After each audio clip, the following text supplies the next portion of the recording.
Hey, this is Justin.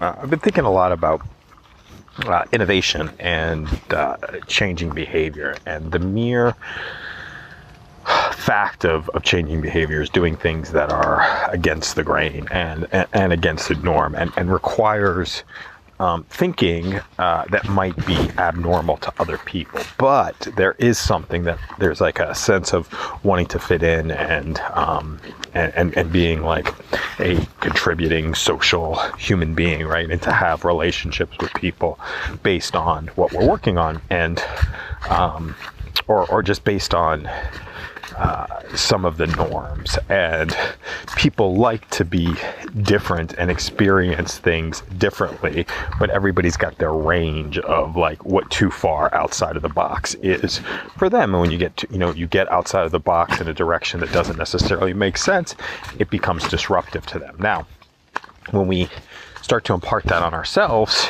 and don't do things because of what can be perceived as sort of the norms or breaking of the norms, that's when we start to run into trouble and get ourselves into trouble and cause trouble in other places. And I've seen myself sort of discounting even throughout the day. I was like, dude, I just want to do these, man. Like, this is what I want to do. I just want to be able to create audio messages and then launch them out into the world and then see what happens. And it's an exercise and it's a behavior that makes me happy, and it feels like, after doing this for 10 years, it's not going to stop, and it comes back and forth. And the only thing that stopped is it's different, right? It's different than what anybody else does, in a different way of being able to operate. So I've got to continue to, one, practice the habit and, do the work. Number two, get better at turning these things that are more usable for other people.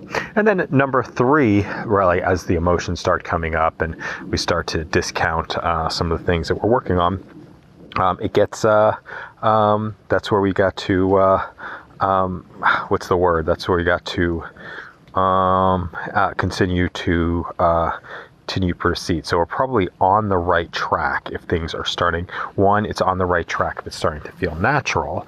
And then number two, if it's feeling a little bit uncomfortable, if thoughts are coming up as far as discounting the stuff that we're doing, that's probably also an indication of being on the right track and another potential breakthrough.